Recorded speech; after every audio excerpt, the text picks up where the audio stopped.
ನಿಮಗೂ ಯಾವತ್ತಾದ್ರೂ ಇಂಥ ಪ್ರಶ್ನೆಗಳು ಬಂದಿದೆಯಾ? ನೀವಿರುವ ಮನೆ ವಾಸ್ತು ಪ್ರಕಾರ ಇದೆಯಾ ಅಂತ? ನಿಮ್ಮ ಬೆಡ್ರೂಮ್ ಸರಿಯಾದ ದಿಕ್ಕಲ್ಲಿದೆಯಾ ಅಂತ? ಅಥವಾ ಕಿಚನ್ ಆಗ್ನೇಯ ದಿಕ್ಕಲ್ಲಿ ಇದೆಯೋ ಇಲ್ವೋ ಅಂತ? ಇದೇ ಥರ ಕ್ವಶನ್ ನೀವು ಕೇಳ್ಕೊಂಡಿದ್ದೀರಾ?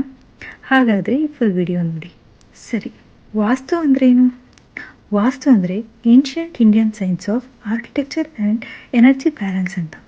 ಸಿಂಪಲಾಗಿ ಹೇಳ್ಬೇಕಂದ್ರೆ ನಮ್ಮ ಮನೆ ಅಥವಾ ಯಾವುದೇ ಬಿಲ್ಡಿಂಗಲ್ಲಿ ಎನರ್ಜಿ ಪ್ರಾಪರಾಗಿ ಫ್ಲೋ ಆಗಿರೋಕ್ಕೆ ವಾಸ್ತು ಫಾಲೋ ಮಾಡ್ತೀವಿ. ಹಾಗಾದರೆ ಏನನ್ನ ಬ್ಯಾಲೆನ್ಸ್ ಮಾಡಬೇಕು? ನಿಮಗೆ ಗೊತ್ತು, ಯೂನಿವರ್ಸಲ್ಲಿ ಪಂಚಭೂತ ಇದೆ: ಭೂಮಿ, ನೀರು, ಅಗ್ನಿ, ಗಾಳಿ, ಆಕಾಶ. ಈ 5 ಎಲಿಮೆಂಟ್ ಕರೆಕ್ಟಾಗಿ ಬ್ಯಾಲೆನ್ಸ್ ಆಗಿದ್ದರೆ ಮನೆಯಲ್ಲಿ ಹೆಲ್ತ್, ಮನಿ, ಪೀಸ್ ಈ 3 ಬ್ಯಾಲೆನ್ಸ್ ಆಗಿರುತ್ತೆ. ಅಲ್ಟಿಮೇಟ್ಲಿ ಸ್ಪೇಸಲ್ಲಿ ಪಾಸಿಟಿವ್ ಎನರ್ಜಿ ಫ್ಲೋ ಆಗುತ್ತೆ. ಜನರು ಸಾಮಾನ್ಯವಾಗಿ ಏನು ಹೇಳ್ತಾರೆ ಗೊತ್ತಾ? ವಾಸ್ತು ಇಲ್ಲ ಮಿತ್, ವಾಸ್ತು ಇಲ್ಲ ಅಂದರೆ ಏನಾಗಲ್ಲ. ಆದರೆ ನಾನೇನು ಹೇಳ್ತೀನಿ ಅಂದರೆ, ವಾಸ್ತು ಮಿತ್ ಅಲ್ಲ, ಅದು ಪ್ಯೂರ್ ಸೈನ್ಸ್. ವಾಸ್ತು ಮಿತ್ ಅಂತ ತಿಳ್ಕೊಂಡಿರೋರಿಗೆ ಈ ವಿಡಿಯೋ ಶೇರ್ ಮಾಡಿ. ಇನ್ನೂ ಹೆಚ್ಚು ವಾಸ್ತು ಸೈನ್ಸ್ ಆ್ಯಂಡ್ ಇಂಟೀರಿಯರ್ ಟಿಪ್ಸ್ ತಿಳ್ಕೊಬೇಕಂದ್ರೆ ನನ್ನ ಪೇಜ್ನ ಫಾಲೋ ಮಾಡಿ.